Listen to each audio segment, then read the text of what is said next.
자, 창세기 39장, 지난 시간에 37, 38장을 두 개 보면서 요셉의 이야기로 들어왔는데 갑자기 유다가 38장에 등장한다고 했었어요.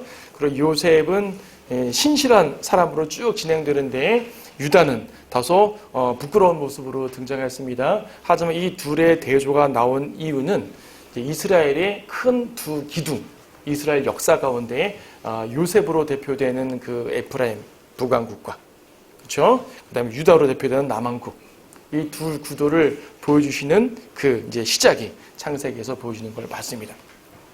자, 39장부터 다시 요셉 이야기로 들어갑니다.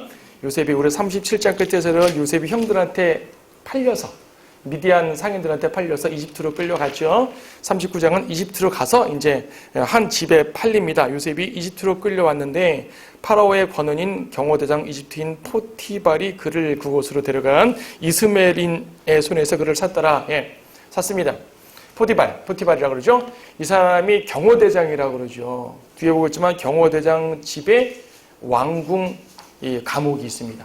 왕실 감옥이 있었고요. 그래서 뒤에 40장 보겠지만은요, 많은 죄수들이 단순한 작은 경범죄 죄수들이라 보다도 왕에게 반역한 이런 죄수들이 많이 들어오는 것이에요. 그래서 40장에 보게 되면은 왕의 관원 중에서 술 맡은 관원, 그다음에 빵 맡은 관원이 여기 들어가게 되죠. 이 일로 말미암아 요셉이 나중에 이제 하나님의 꿈을 이루게 되는 계기가 됐다는 얘기입니다. 지난 시간 언급드렸습니다. 꿈. 요셉은 꿈꾸는 자였고요.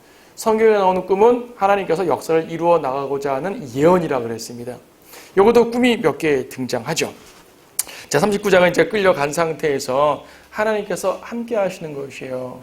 자, 요셉은 비록 시련을 당하지만 시련 중에도 하나님이 함께 하신다. 그리고 아무리 함께 하면 뭐합니까? 시련이고 고통인데요. 라고 말하면 안 되는 것이, 이 시련이요, 승리를 이루기 위한 과정이었다는 얘기죠. 이 과정이 없었다면 요셉은 결코 뒤에 보는 총리가 되지 못하는 것입니다. 2절에 보더라도 주께서 요셉과 함께 하셨으며 그가 형통한 사람으로 그의 주인 이집트인의 집에 있었으니, 형통한 사람이, 이 포티발의 집이 요셉에 들어오니까 갑자기 잘 되는 거죠. 모든 일이 번성하는 것입니다. 자, 자주 말씀드렸던 것처럼 구약의 번성과 신약의 번성은 약간 개념이 다르다고 그랬죠. 신약에는 영적 번성의 개념이 강하지만 구약에서는 물질적 번성의 개념이 강해요. 구약에서는 신실하면은 복을 받는 것이요, 눈에 보이는 복. 신약에서는 영적 복 개념으로 좀 바뀌지만 구약은 그게 더 강하죠. 자, 복을 받습니다. 3절에도 주인이 또 그걸 알아요. 주께서 요셉과 함께 하심을 보았다는 얘기죠. 하나님이 함께하는 친구구나, 이 친구는. 그렇죠. 내가 그 노예 하나는 잘 샀네, 이거죠. 그래서 그냥 노예로 삼지 않고 그 가정에 청지기를 삼았는데, 그냥 청지기뿐 아니라 청지기의 대장쯤 되는 거죠. 모든 것들을 관장하는 집사. 아무리 집사로 세워놨다 하더라도 그 주인이 이것저것 통제하기 마련인데 통제를 거의 안 했답니다. 6절에 보니까 그는 자기가 소유한 모든 것을 요셉의 손에 맡기고 그가 먹는 음식 외에는 그가 가진 것이 무엇이든지 알지 못했더라. 음식이 매일매일 나오니까 오늘은 뭐 했네? 오늘은 뭐 고기 나왔네? 오늘은 뭐 과일 나왔네? 이것만 아는 거예요. 나머지는 신경을 안 썼다는 얘기예요. 거기다 요셉은 용모가 수려고 잘생겼더라. 잘생기기까지.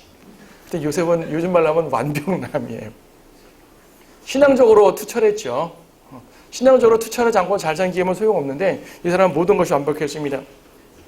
잘생겼다는 것은 지금 요셉을 칭찬하는 차원이 아니라 뒤에 흘러가는 내용에서 위기가 닥쳐온다는 것을 보여주는 거죠. 잘생긴 건 참 좋아요. 근데 잘생기면 인물값을 한다는 말을 하잖아요. 근데요, 이렇게 말하면 안 돼요. 요셉은 자기가 잘못한 게 아니니까. 이어진 내용 보게 되면 그 주인의 아내가 유혹을 합니다. 잘생긴 청년 유혹하지요. 요셉이 잘못한 거 있나요? 지금 주인의 아내가 눈길을 보냈습니다. 요셉은 계속 피했습니다. 9절, 이 집에 나보다 더 큰 사람은 없으며 당신 말고는 나에게 아무것도 금한 것이 없으니 이는 당신이 그의 아내임이라. 그런데 내가 어찌 이 큰 악을 행하여 하나님께 죄를 지으리이까? 요셉은요, 신앙적으로 투철했고요, 하나님께서 함께 하시니까 가정도 번성하게 했고요, 그리고 자기 위치를 잘 지켜서 집안의 모든 건 잘 관리했지만 아내만큼은 철저하게 딱 선을 긋고 올바르게 정말 마님으로만 대한 거죠.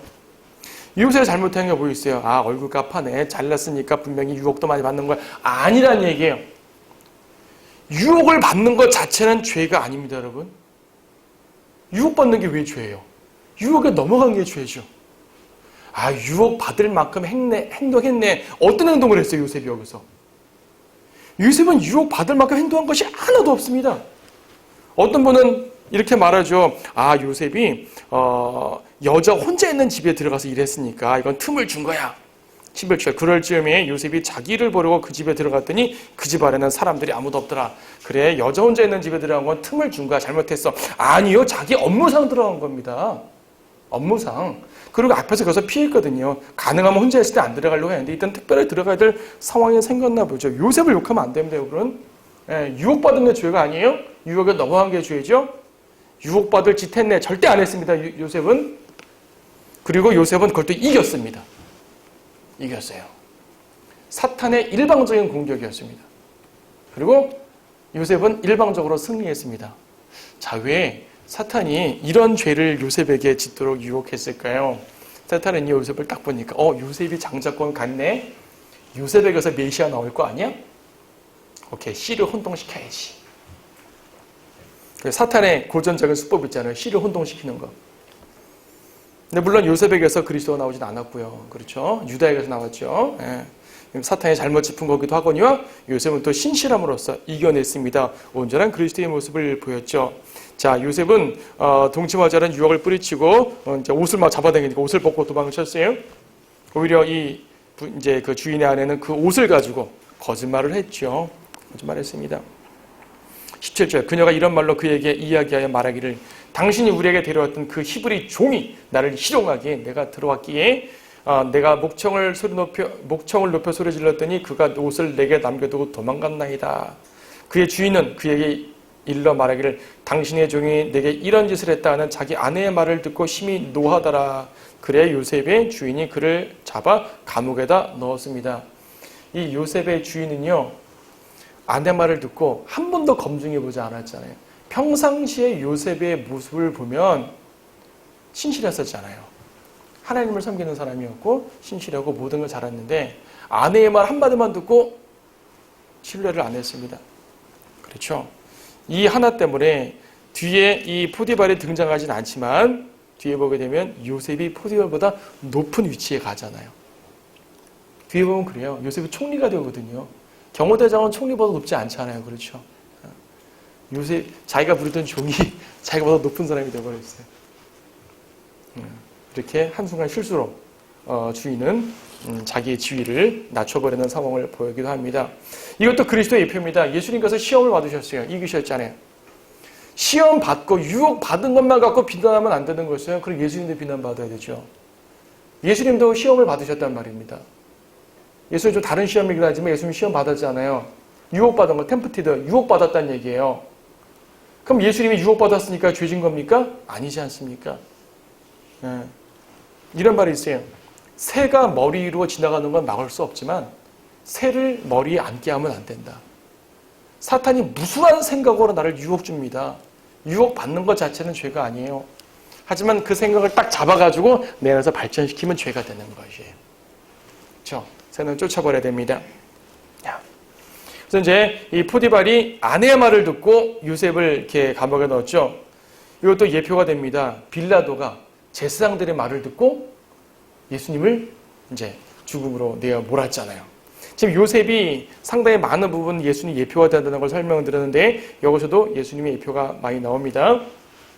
감옥에서도 주님께서는 요셉과 함께 하셨습니다. 21절 그러나 주께서 요셉과 함께 하시고 그에게 자비를 보이시어 간수의 목전에서 그에게 은총을 베푸셨으니 간수가 감옥에 있는 모든 죄수들을 요셉의 손에 맡겼으므로 그들이 거기서 행한 모든 일을 그가 맡아 처리하였더라. 감옥 내에서 어떤 행정적인 일을 하면 요셉을 통해서 간수가 안 해도 되는 것이요. 간수는 되게 편하죠. 자기 일을 요셉이 다 해주니까. 그렇죠? 죄수들에게 나눠줘. 요셉이 다 나눠주는 것이고. 저 죄수 문제 있어. 네가 좀 알아서 해봐. 요셉이 상담하고. 구체적으로 무슨 일을 했는지 모르지만 간수가 신경 쓰지 않을 수 있도록 모든 감옥에 있는 것들 질서를 쫙 잡아놨다는 얘기죠. 하나님과 함께 하지 않으면 이런 일이 있을 수가 없었겠죠. 23절에서 간수는 그의 손이 있는 것은 어떤 것이라도 돌아보지 않았으니 이는 주께서 그와 함께 하셨고 그가 행한 것을 주께서 형통하게 하셨기 때문이라. 39장 2절에서도 포디바르 집에서 형통한 사람이었다 그러죠. 항상 형통합니다. 하나님을 믿는 성도는 주님께서 그 얘기를 인도하신다는 것을 예나 지금이나 잘 보여주는 것이죠. 40장에는 또 다른 꿈 얘기가 나옵니다. 자, 포디바르 집에 왕의 관원 둘이 잡혀옵니다. 이런 일들을 위해 이집트 왕의 술 맡은 자와 빵 굽는 자가 그들의 군주 이집트 왕에게 범죄한지라. 그래가지고요, 경호대장 집에 있는 감옥에다가 왕이 집어넣었습니다. 이들이 꿈을 꾸네요.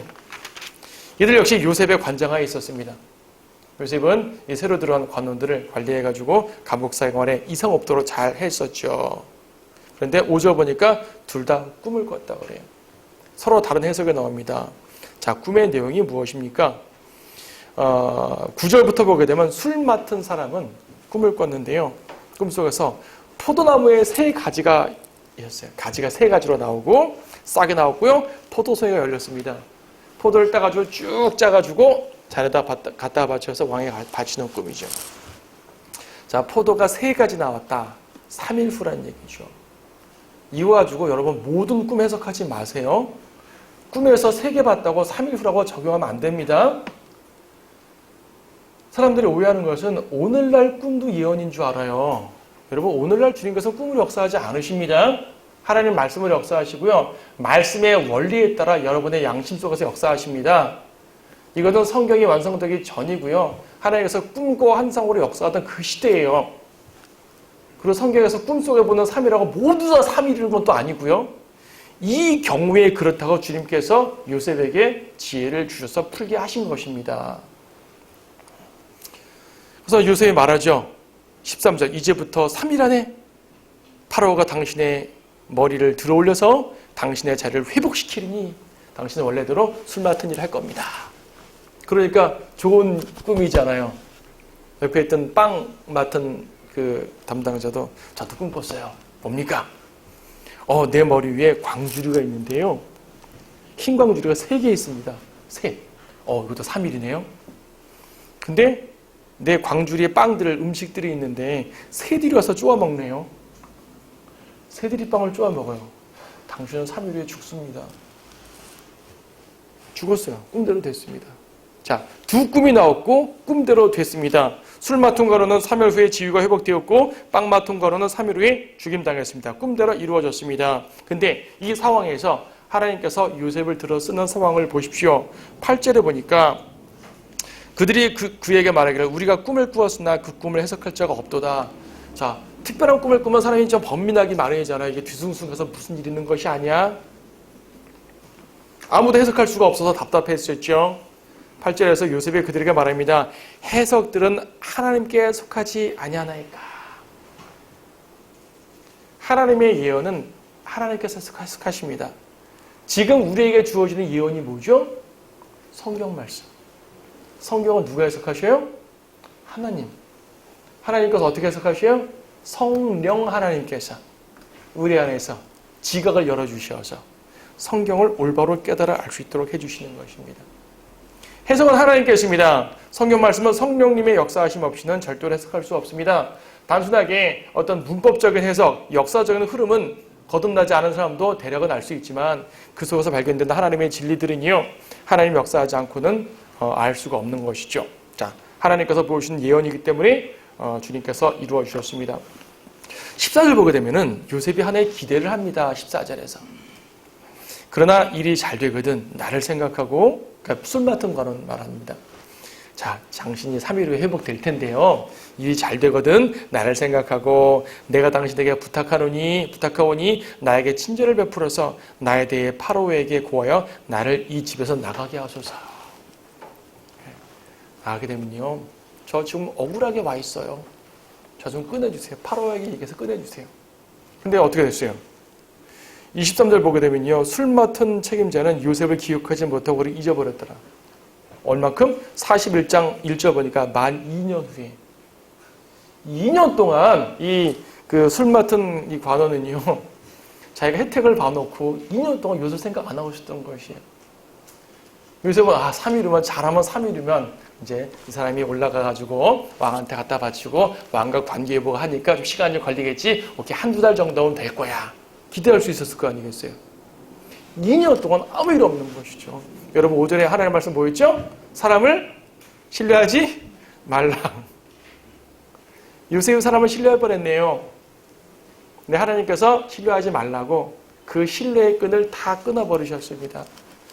요셉, 이런 걸로 너 회복되는 거 아니란다. 여러분, 만약에 이 술 맡은 관원이요, 파로에게 가서 요셉을 끊어줬다 생각해 보세요. 어떤 일이 벌어졌을까요? 요셉은 그냥 해방된 거예요. 해방된 거 그냥 자유민이 됐겠죠, 그냥. 그리고 어디 갔겠죠. 다시 풀려나가지고 갔겠죠. 네 소원이 무엇이냐? 저는 고향 아버지에게 가고 싶어요. 가라. 아무 일도 안 생기는 것이에요. 요셉이 37장에서 무슨 꿈을 꾸었습니까? 11개의 곡식단이 자기한테 절했었죠. 해와 달과 별이 자기한테 절했었죠. 그렇죠? 하나님은 요셉을 위대하게 만들어 주신다고 예언하시는데 그 예언이 이루어지지 않는 거죠. 만약 요셉이 이렇게 꿈 잘 해석하는 사람으로 추천받아서 바로 그때 파라오의 신하가 됐다 칩시다. 그러면 뒤에 41장에서 보게 되면 왕도 꿈을 꿔가지고 꿈을 해석하는 장면 나오는데, 왕은 꿈을 해석하기 위해서 마법사들을 부릅니다. 요셉도 마법사들 가운데 가서 해석을 해야 되는 것이요. 다른 마법사들은 해석을 못하는데 요셉이 해석했어요. 그럼 하나님의 영광이 드러나요? 왕이 볼 때 마법사 그룹 중에 한 명이 해석한 게 되는 거예요. 뭐가 되는 거죠? 마법사 그룹 중에 한 명이 해석한 게 되는 거지 하나님의 영광에 드러나는 것이 아니라고요. 하나님께서는 그렇게 계획하지 않습니다. 좀 더 철저하신 분이죠. 철저하시게 너 지금 나가면 안 돼. 기다려. 그 기다림이 2년이라니까요. 감옥에서, 그 힘든 감옥에서, 비록 간수에게 은총을 입었다곤 하나 어쨌든 감옥 아닙니까? 자유를 제한받은 것이잖아요. 더러운 것이고요. 2년을 더 있어야 됩니다. 여러분, 지금 어떤 고난을 당하게 되면요, 그 2년의 기간, 분명히 하나님께서 역사하신 게 드러났고 간증도 드러났음에도 불구하고 해결 안 됐다. 그럼 주님께서 무엇인가를 계획하고 계시는 것이에요. 여러분, 아직 죄를 짓고 있는 중이기 때문에 해결이 안 된다면 이건 별도의 문제지만, 죄도 자백했고요, 하나님과 관계도 회복됐고요, 주님의 간증도 드러냈고요, 그럼에도 불구하고 안 된다는 얘기예요. 뭔가 막혔다는 얘기죠. 주님이 그것을 뭔가를 계획하고 계시다는 사실을 기억하셔야 돼요. 나에게 주어진 이 기간이 요셉의 2년일 수도 있겠어. 신실하게 기다려야죠. 역사하실 것입니다. 하나님의 섭리였습니다. 41장 넘어가게 되면 2년 동안 더 있었다 그랬죠. 2년 후에 드디어 파로가 꿈을 꾸네요. 하나님께서 일하실 때가 되었습니다. 파로가 꿈을 꿉니다. 어떤 꿈을 꿉니까? 강가에 서 있는데 두 꿈을 연속적으로 꿉니다. 잘생기고 살찐 암소 7마리가 강에서 올라 풀을 뜯습니다.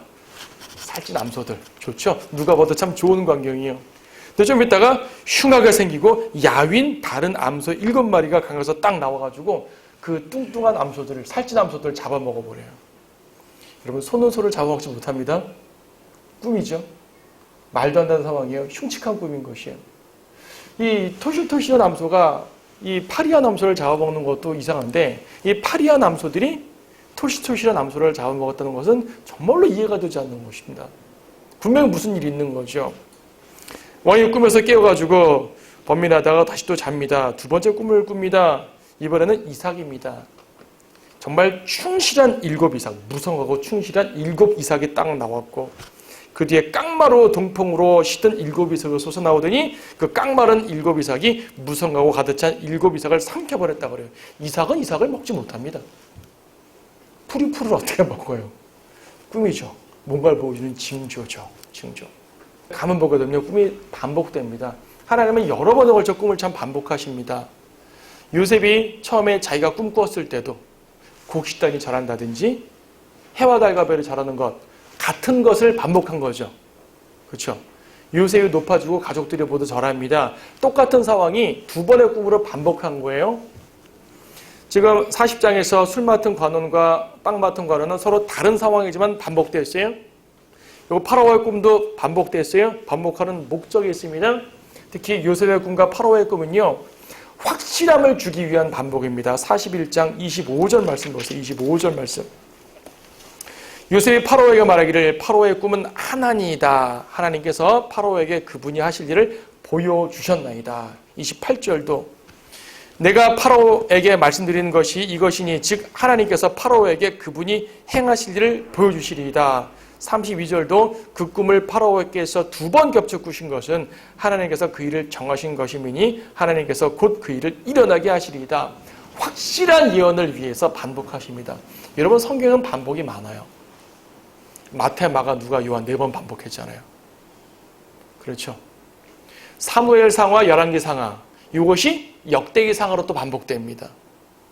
비슷한 상황을 반복하심으로써 하나님의 역사하심과 그분의 위대하심, 그분의 예언 다 이루어 주십니다. 선지서들의 내용도 얼마나 많이 반복되는데요. 자, 하나님께서 확실한 예언의 말씀을 주셨어요. 오늘도 수많은 설교자들이 하나님의 이 말씀을 가지고 예언을 합니다. 저도 예언을 하는 거예요.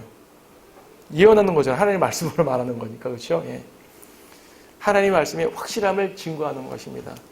주님께서는 그분의 약속대로 다시 오실 것이고요. 그 전까지 여러분 성도들을 그분의 약속대로 지켜 보호해 주실 것이고요. 모든 고난에서 지켜 보호해 주실 것이고요. 약속이 그대로 이루어집니다. 아까 말씀드렸던 것처럼 마술사들은 이 일을 해석하지 못합니다. 8절 말씀 보시게 되면 아침이 되니 그의 영이 불안하기에 보내서 이집트의 모든 마술사들과 모든 현명한 사람들을 불러서 파라오가 그들에게 자기 꿈을 이야기했으나 파라오에게 그것을 해석해 줄 사람이 아무도 없었더라. 아무도 해석하지 못하죠. 자, 이런 일이 다니엘서에서 나왔습니다. 여러분, 다니엘서. 여러분, 다니엘서 다 읽어보셨잖아요. 다니엘서 2장에 보게 되면 느부갓네살이 꿈을 꿉니다. 근데요, 느부갓네살이 자기 꿈도 잊어버렸어요. 꿈의 내용을 잃어버렸습니다. 그래서 느부갓네살은 자기의 모든 현자 그룹들, 칼데아인들, 마술사들 다 불러다가 물어봤는데 아무도 해석 못해요.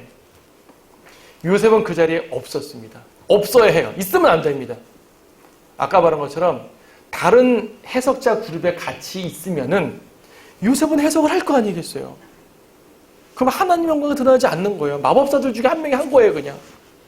그래서 하나님께서는 다니엘을 나중에 오도록 만드셨습니다. 모든 현자들이 물러나고 다니엘을 혼자 왔을 때 해석했습니다. 이것도 마찬가지예요. 현자들이 아무도 해석하지 못할 때 요셉은 그 자리에 있지 않았고요. 그때 드디어 9절에 보게 되면 술 맡은 관원자가 깨닫는 거죠. 2년 전 그 사건. 2년 전 그 사건. 내 꿈을 해석했잖아. 왕한테. 왕이요, 파라오요. 내가 옛날에 잘못해서 벌 받았을 때 그때 말입니다. 이러이러한 일이 있었어요. 그래, 당장 불러와! 불러왔죠. 불러와서 요셉이 해석을 합니다. 24절에 그러잖아요. 마른 이삭들이 좋은 7 이삭을 삼켜버리더라. 내가 이 꿈을 마술사들에게 말하였으나 그것을 내게 설명할 수 있는 자가 아무도 없었느니라. 마술사들은 아무도 없다는 얘기야. 넌 할 수 있느냐? 할 수 있습니다. 왜? 이 꿈은 하나님께로부터 온 꿈이기 때문입니다. 이 파라오가 꾸신 꿈은요, 2가지가 서로 다른 게 아니에요. 하나예요. 같은 꿈인데 서로 나눠 꿨어요. 말하고자 하는 건 하나입니다. 무엇인가 하니 7년 동안 이 땅에 엄청난 풍년이 될 것입니다. 풍년. 그 다음 7년 동안 엄청난 흉년이 될 것입니다. 이 흉년이 얼마나 엄청나냐면 앞에서 풍년 들었다는 사실 자체를 기억하지 못할 정도로. 보통 흉년이 들어도요, 앞에서 풍년 든 게 좀 저장된 게 있으면 금년에 흉년 들어도 작년에 많이 거뒀으니까 그나마 우리가 살지 라고 할 거 아니겠어요. 근데 그렇게 할 수 없을 만큼 앞에 풍성함을 기억하지 못할 만큼 철저한 파괴라는 얘기죠. 그것을 요셉이 말해줍니다. 그래가지고요, 33절 그러므로 이제 파라오께서는 신중하고 현명한 사람을 찾아서 이집트 땅을 치리하도록 세우소서.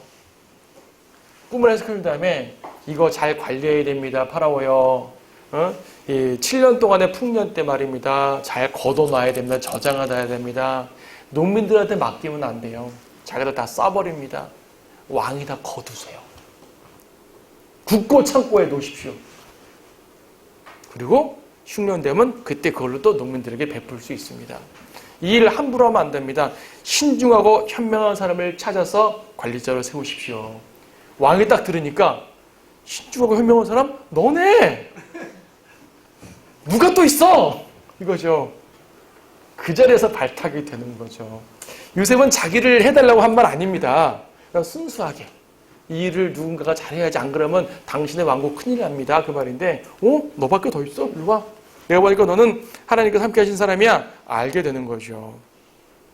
그래서 요셉은 이 일을 이루게 됩니다. 하나님께서는 그분의 능력을요, 이방신과 함께 나누지 않습니다. 가끔 가다가요, 어려운 일이 있으면은 사람들이 믿지 않는 사람과 함께 기도를 합니다. 하나님 싫어하십니다. 지난번도 봤지만 요나 말이에요. 요나가 죄를 져서 풍랑에 던져졌죠. 이때 배 위에 풍랑이 있고 요나는 잠을 자고 있었고요. 모든 선원들은 물 빼느라고 정신이 없었고, 무엇보다 여러분 각자 자기 신에게 기도합시다 그랬습니다. 이때 요나도 함께 동참해서 요나도 역시 자기 신에게 기도했다면 어떻게 됐을까요? 만약 풍랑이 멈췄다 칩시다. 그럼 어느 신이 들어준 거예요, 그거? 하나님은 그렇게 안 하신다는 얘기예요. 철저한 분리예요. 분리하고 요나는 차라리 잠을 잤다는 얘기죠. 난 너네랑 같이 기도 안 해. 이거죠. 물론 자기 죄지만. 결과적으로 요나가 물에 빠지니까 풍랑이 멈췄거든요. 모든 선원들은 압니다. 자기들이 자기 신에게 기도해서 들어준 것이 아니라 요나의 하나님이 인도하신 것을 알게 되는 것이에요. 오늘날 많은 사람들이요, 정치적 문제, 사회적 문제, 또 이런저런 문제로 말미암아 서로 함께 연합을 해가지고 활동하고 집회하면서 각자 기도합니다. 하나님 그 기도 안 들어주십니다. 기도하려면 따로 하셔야 된다는 얘기예요. 그 자리에는요, 기독교인도 기도하고요, 불교도도 기도하고요, 다른 종교도 기도하고요, 종교 없는 사람도 다 바라고 있습니다. 하나님을께 기도하는 그 모습이 타종과랑 함께 기도하면 주님이 들어주실까요? 그럼 들어주셔서 칩시다. 그럼 누가 들어주신 거예요, 그러면? 부처가 들어준 거예요? 하나님이 들어준 거예요? 알라가 들어준 거예요? 누가 들어준 거예요, 도대체? 하나님은 그분의 영광을 그렇게 함부로 섞이지 않게 하신다니까요. 정말 나라를 위해 기도한다면 성도들끼리 교회에서 기도하시면 되는 거예요. 성도들이 기도해야지 믿지 않는 사람들 함께 모여가지고 집회하고 기도하고 주님 듣지 않습니다. 요셉을 기억하셔요. 다니엘을 기억하셔요. 주님은 분리하시길 원합니다. 다른 건 몰라요. 일반 사회생활은 같이 하죠. 뭐 직장 다니면서 믿는 사람끼리만 일할 수 있어요. 같이 일해야죠.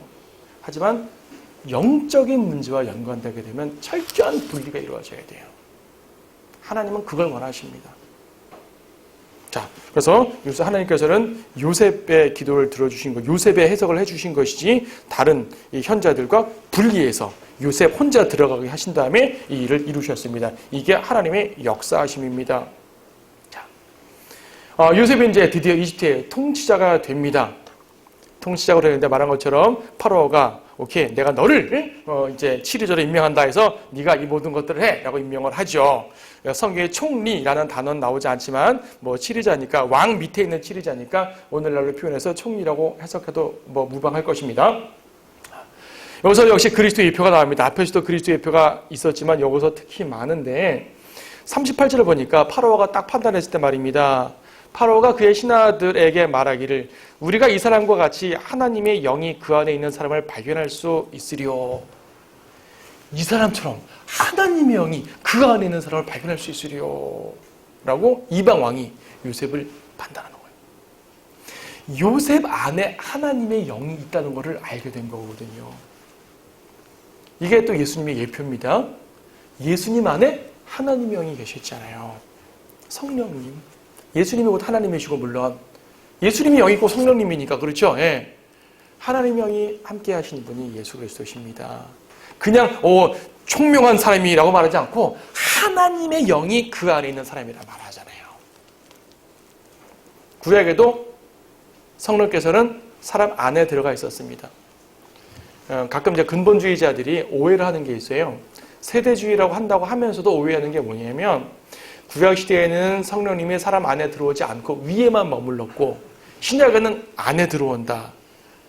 그래서 나가지 않는다라고 말하는데 그건 잘못된 겁니다. 구약에는 위에도 물론 머물렀지만 안에도 들어오셨어요. 다만 구약은 떠날 수 있었던 것이고 신약은 떠나지 않는 차이가 있는 것이지 구약도 안에 들어오셨어요. 그 안에 있다고 그러죠. 그 안에. 요셉 안에 성령께서 계셨잖아요. 그렇죠?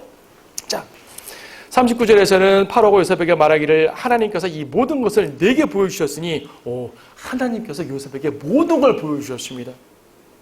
신약성경에 보더라도요. 예수님께서는 아버지께로부터 받은 것을 행하시는 분이에요. 여러분 요한복음 5장 20절 말씀 보세요.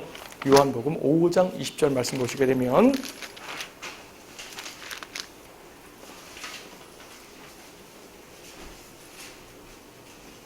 이는 아버지께서 아들을 사랑하시어 친히 하신 모든 것들을 그에게 보여주심이며 또 그분께서는 이보다 더 위대한 일들을 보여주시리니 아버지께서 모든 것들을 아들에게 보여주셨습니다. 지금 창세기에서도 하나님께서 모든 것들을 요셉에게 보여주셨다 그러죠. 그래서 요셉은 예수님의 예표입니다. 40절에 보니까 40절 너는 내 집을 치리하라. 나의 모든 백성이 내 말에 따라 다스림을 받으리니 내가 너보다 높은 오직 보좌뿐이라. 자, 보좌 빼놓고 왕 빼놓고는 왕 밑에서 다 다스립니다. 네. 그래서 이제 이 만인지상 1인지하라고 말하는 이제 보통 옛날 영의정 그렇게 말했잖아요. 왕 밑에 최고의 권력자, 총리죠. 예수님께서도 아버지 밑에서 삼위일체의 제2위로서 다스리십니다. 그래서 요셉은 2인자죠. 예수님도 2인자예요. 그러니까 삼위일체로 말할 때. 근데 여기서 오해하시면 안 됩니다. 요셉이 2인자로서 예수님이 삼위일체 2위다. 그럼 파라오는 1인자니까 파라오가 여호와 하나님의 예표인가? 이렇게 보시면 안 돼요. 예표라는 것은 부분적으로 조각조각 적용되는 거예요. 연속적으로 될 때 있지만 연속적으로 안 됩니다. 파라오는 어떤 면으로도 하나님의 예표가 될 수가 없어요. 파라오가 무슨 하나님의 예표가 될 만합니까? 다만 요셉보다 높다는 거 하나 가지고 글쎄요. 그렇게 볼 필요 없습니다. 예표는 연속적이지 않고요. 부분적이고 조각적입니다. 여기서 요셉이 예수님의 예표를 갖는 것만 보면 돼요. 그냥. 이어지는 내용 계속 온 땅의 치리자. 예수님은 온 땅의 치리자잖아요. 지금은 하늘에서 다스리시지만은 이제 주님 재림하시는 온 땅의 통치자가 되시겠죠? 온 땅의 왕이 되십니다. 이스라엘 왕이지만 온 땅의 왕입니다. 그리고 거기 보면은 43절 보면 파로가 자기가 가지고 있는 둘째 병거에 그를 태우니 사람들이 요셉 앞에서 소리 지르기를 무릎을 꿇고 절하라 하더라. 모든 사람들이 요셉 앞에 무릎을 꿇습니다. 여러분 빌립보서 2장 10절 말씀 보세요. 빌립보서 2장 10절에서 하늘에 있는 것이나 땅 위에 있는 것이나 땅 아래에 있는 것이나 모든 무릎을 누구에 꿇게 하시고 예수의 이름에 꿇게 하시고 모든 무릎은 사탄의 무릎을 포함해서 모든 무릎은 예수님 앞에 꿇게 됩니다. 지금 사탄은 꿇지 않으려고 하겠죠. 백보다 심판에 가서까지 그럴까요? 백보다 심판에 가서는 사탄도 무릎을 꿇게 됩니다. 모든 무릎이 하나님을 대적하는 모든 사람들도 무릎을 꿇게 되어 있습니다. 자, 요셉이 그런 모습 예수님의 표가 됐네요. 45절 보니까 파로가 요셉의 이름을 사프낫 파네아라 부르고 또 오네 제사장 포티베라의 딸 아스낫을 그에게 아내로 주었더라. 자, 포티베라의 딸 아스낫은 이집트 여인이니까 이방 여인이잖아요. 요셉이 이방 여인과 결혼을 합니다. 요셉이 예수 그리스도의 예표라면 요셉의 아내는 교회의 예표인데 교회가 이방인으로 묘사가 됩니다. 여러분 신약성경에 보게 되면요. 에베소서에 보게 되면 교회라는 것은 유대인과 이방인을 상관 안 하고 그리스도 안에 있으면 모두가 교회예요. 다시 말해 그리스도 안에 유대인과 이방인이 섞여 있는 게 교회입니다. 사도행전 초기에는 유대인들 중심으로 교회였지만 사도행전 후반부 보면서 유대인들은 거절하고 이방인들 중심으로 교회가 됩니다. 지금 교회 시대에는 유대인이든 이방인이든 예수님을 믿으면 누구나 교회가 될 수 있어요. 하지만 현실적으로 유대인들이 교회가 돼 있습니까? 현재? 유대인들 중에서 크리스찬들은 극소수예요. 유대인들 중에서 크리스찬들은 이제 메시아닉 주라 그래가지고 메시아를 믿는 유대인들, 그래서 아주 극소수고요. 오늘날 교회는 대부분이 이방인으로 구성되어 있죠. 그래서 교리적으로는 유대인과 이방인이 모두 교회를 구성할 수 있지만 실제적으로는 교회는 이방인입니다. 이방인 교회의 모습이라 그래요. 사도행전 13장 이후로 교회는 모두 이방 지역에서 선택이 됩니다. 이방 지역에서 교회로 불림을 받습니다. 사도 바울의 복음 전파 이후로요. 그래서 교회는 구약의 예표적으로 이방인으로서 예표가 됩니다. 솔로몬의 노래 보더라도 솔로몬은 예수님 예표고 그의 아내는 이방인 신부예요. 솔로몬의 아내가 꽤 많았는데 솔로몬의 노래에 보는 그 아내는 검은 여인, 흑인이라 그랬어요. 이방 여인이거든요. 이방인. 여기도 이집트니까 검은 흑인이 아니겠어요? 흑인. 그러고 보게 되면요, 성경에서 흑인을 되게 존중 많이 해요. 교회의 예표로서 등장 많이 합니다. 비록 함은 잘못했지만 그 후에 선택받은 내용들을 보게 되면 흑인이 꽤 많아요. 여러분 흑인 무시하면 안 돼요. 물론 다른 차원이지만. 자, 이런 예표들을 쭉 있고요. 50절부터 보게 되면은 두 명의 아들들이 나오죠. 51절에 므낫세, 맏아들 므낫세. 52절 둘째 아들 에프라임.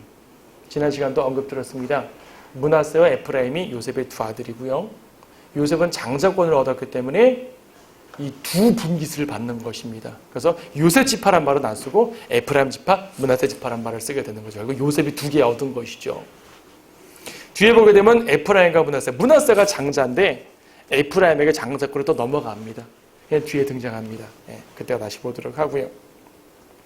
53절부터 보게 되면 아까 말한 것처럼 이제 요셉이 이집트를 부강하게 만드는 계기를 가졌다는 역사적인 근거가 여기 나와요. 이집트 땅에 있었던 풍년의 7년이 끝나고 요셉이 말했던 바와 같이 기근의 7년이 시작되어 그 기근이 온 땅에 있었으나 이집트의 온 땅에는 식량이 있었더라. 이집트의 온 땅이 굶어 죽을 지경에 이르니 백성들의 식량을 달라고 파라오에게 부르짖더라. 그래서 파라오가 모든 이집트인들에게 말하기를 요셉에게로 가서 그가 너에게 말한 대로 하라 하니라. 기근이 온 지면을 뒤덮으니 요셉이 모든 창고를 열어 이집트인들에게 팔았으며 기근이 이집트 땅에 심해가더라. 거기 뒤에 어디에요? 47장 잠깐 보자. 47장 13절. 요셉이 사들인 방법을 보게 되면요. 47장 13절에 기근이 심하니까 47장 13절 보니까 양식이 없잖아요. 카나안 땅 사람들도 사들어 오지만은 일단 이집트에 있는 사람들이 사러 옵니다. 돈을 들고 옵니다. 14절 돈을 들고 옵니다. 요셉은 돈을 다 긁어 모아요. 그 다음에 돈도 없어요. 어떻게 하죠? 16절 너희의 가축을 달라. 가축 갖다 줍니다. 그럼 이제 쌀을 주는 거예요. 그 다음에는 가축도 없어요. 19절 땅 달라. 땅 다 가져가요. 어떻게 보면 좀 약간 독재자 같은 모습인데 당시 이집트가 왕권 강화를 이루는 아주 결정적인 사건이에요, 이것이. 그러니까 옛날에 사람들은 자기 땅이 아니라 내 땅은 다 왕거예요. 나는 거기서 그냥 경작하고 세금 바치고 먹고 사는 거예요. 그렇게 온 땅이 파라오의 땅이 되는 계기가 됐어요. 그러니까 요셉은 왕권 강화를 다 이뤘죠. 주변 민족들에게서 어떻게 했는 것인가? 이방에게서도 불을 거둬들였어요, 다. 이집트 내에서뿐 아니라 이방인들에게도 다 불을 거둬들였죠. 그래서 요셉 때 진짜 이집트가 최고의 국가가 된 것이에요. 비록 이방 땅이지만 하나님은 요셉을 통해서 그 땅에 불을 허락해 주셨어요. 근데 하나님의 목적은 따로 있었어요. 이집트를 부강하게 만드는 것이 주님께 왜 중요할까요? 이 계기를 통해 형들을 만나게 하십니다. 형들을 만나게 하시고 하나님께서 특별한 선미를 또 요셉을 통해 인도하십니다. 그 내용이 바로 42장부터 또 등장합니다. 자, 오늘 여기까지 보시고요. 자, 중요한 것은 성도들이 하나님 앞에 붙들림 받고 신실하게 되면요, 주님은 그 얘기를 형통케 하십니다.